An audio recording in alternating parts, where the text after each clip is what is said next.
එක ස්වාමීන් වහන්සේ නමක් කාශ්‍යප බුද්ධ ශාසනය පහළ වුණා. ඒ කියන්නේ ඉපදුණා. අවුරුදු 20000ක් මහාන වෙලා හිටියා. අවුරුදු 20000ක්.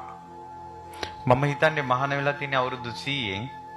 මැරුණේ අපවත් වුණේ අවුරුදු 20000න්. ඒ කියන්නේ අවුරුදු 19900ක් මහාන කමෙන්.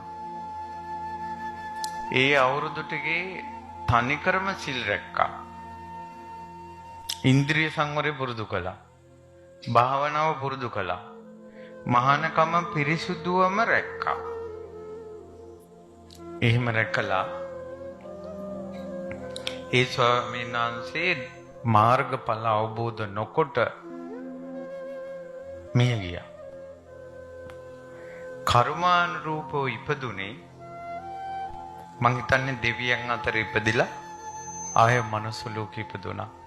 කලින් සිල් රැකපු පිනට හරිම ලස්සන කොල්ලෙක්.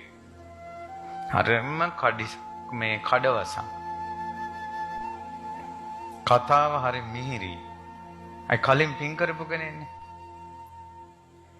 ඉතින් මේ ඊලන්දාරියා තරුණ කාලේ කතාව බැඳලා පෞල් ජීවිතයක් ගත කරන ඉතින් වෙන බවලත් ඉතින් ඇල්ම බැල්ම එලනවා.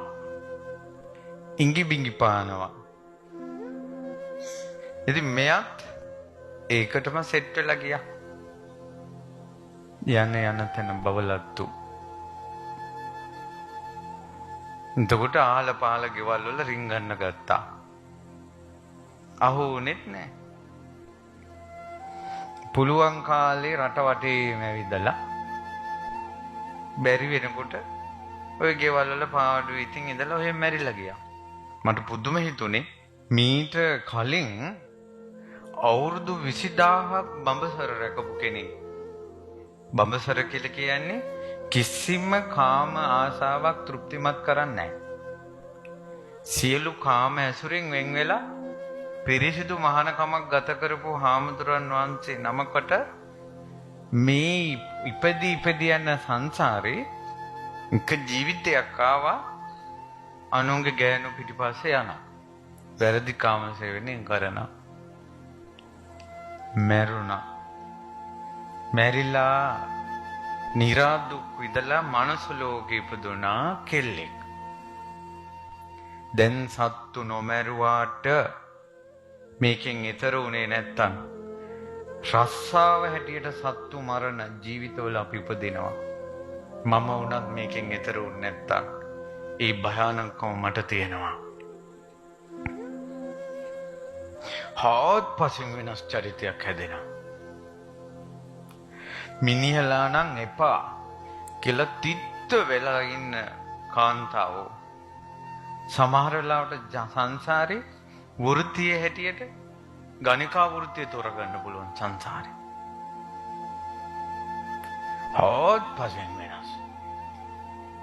සුරාවක් ගඳ දැනෙනකොට අප්පිරිය වෙලා වමන යන චරිතයක් තව ජීවිතයක ඉපදෙන්න පුළුවන්. සුරා සොඬෙක් වෙලා හරිම භයානක සංසාරය.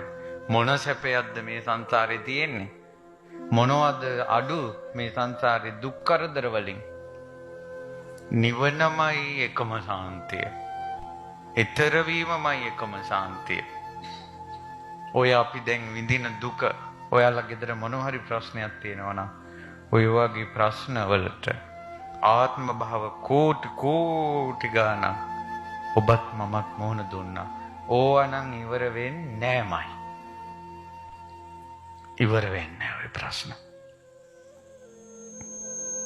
නිවන පැත්තට හැරෙන්න.